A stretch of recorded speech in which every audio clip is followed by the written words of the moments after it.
When we were asked to get involved in Bible translation, somebody asked us how many languages there were.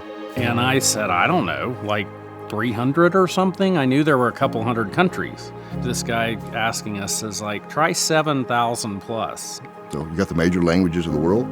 I think everybody just assumes that all of the other languages kind of slot in. Surely now, in the day that there's the internet and there's radio and there's television, and surely everyone has heard of Jesus. Surely the whole Bible is in every language. The idea that there were over 1 billion people on this earth that had no access to Scripture was stunning. That was the number. That was the stat we couldn't unsee. For so many people around the world, they literally think God doesn't speak their language because they've never seen God's word in the language of their heart. But then you talk about, okay, well, how do we get those languages done? It opens up a whole nother conversation. That this project is too big for any family, for any organization. We can lay aside all those things that the world tells us that we need, all the accolades, all the prestige. If we can lay that aside and we can truly seek and give from a heart of generosity, we're unstoppable. God will honor that. He will be with us. Bible translation is the start of it all. And we believe that all ministry starts with Scripture.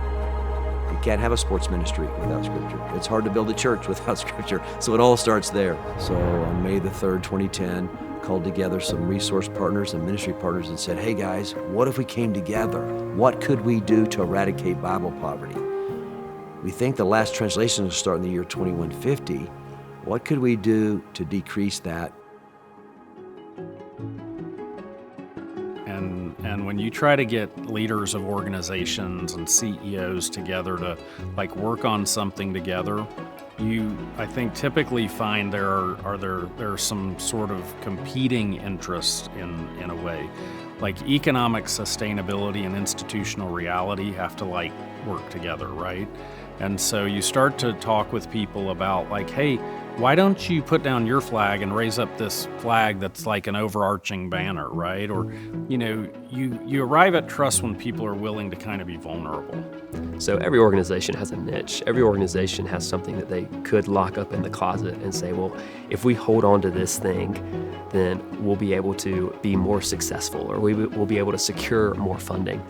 But one thing that comes to mind with Unity is that if your organization in the midst of other organizations is saying, hey, here's the secret sauce on the table, we want to give it to you freely, and by the way, here's all the ways we failed, and we want to tell you so that you don't make the same mistake.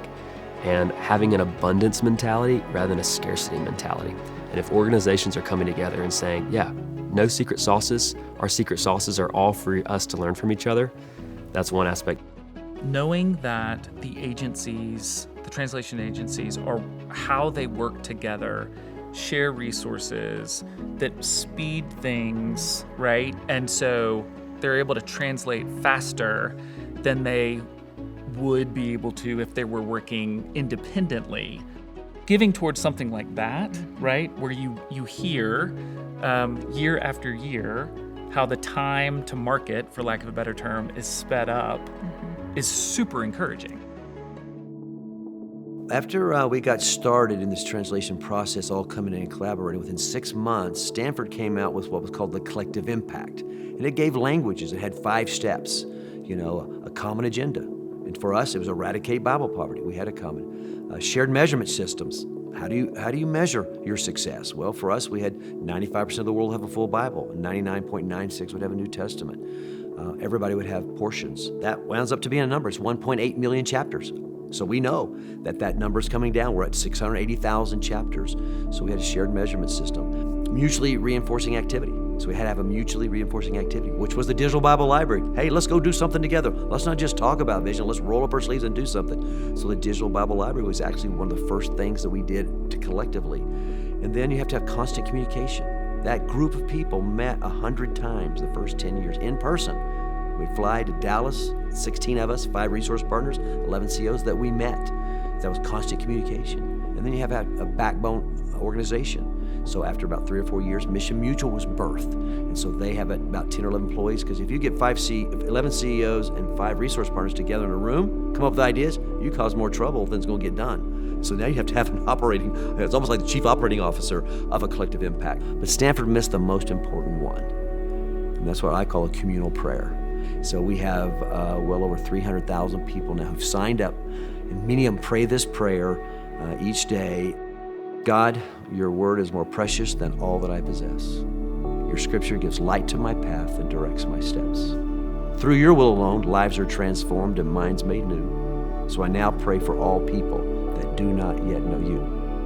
For you promised that your voice by every tribe and nation will be heard. So equip us by your breath to provide every heart language with your word. Amen. So we're hoping by 2033 that prayer will be answered, that everybody has access to God's word in their heart language. So yeah, in the Bible, there's over 31,000 verses that have to be translated. That goes down to 1,189 chapters. And so that's what the full Bible is. So it takes a lot of work. And the Bible has hard words, hard concepts, theological concepts.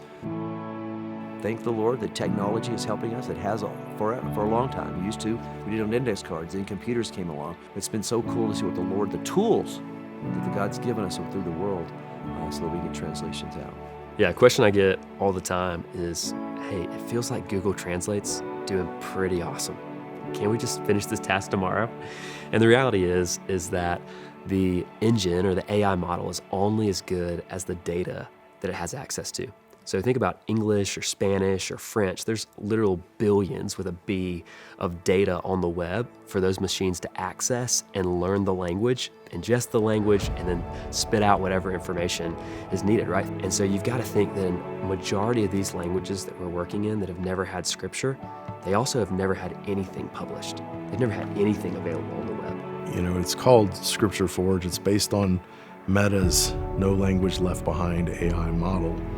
And what it has done is, if you have 260 chapters worth of information of translation of the Bible, you train an AI with that, it will give you a good draft, a natural draft of the next Old Testament book. By the time you're done with the full Bible, it's a very significant acceleration. It's basically, at this point, it's twice as fast to do it that way. I just heard a report from Indonesia that a team had finished the New Testament and it had taken about 10, 12 years. And they were forecasting out that it was going to take 30 years to complete the Old Testament. And the report that we just got back from the lead translator, who's Indonesian, said we just cut 20 years off the process by using the software. And we believe that number is going to go way down continually over the next few months. So we're really, really excited. We had 100,000 chapters translated last year. I mean, it was just a couple, 3 years ago. We were getting 50,000 thinking we were doing great. But now we got 100,000. In the last 10 years, we've seen the number physically drop from in the thousands to under 1,000. The end is in sight.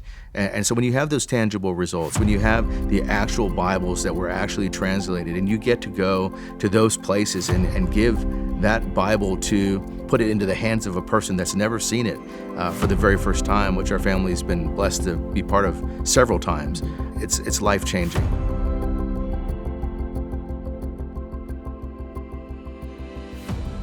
What we've done effectively, and God's been so gracious to help us do, is blur the line between giver-receiver.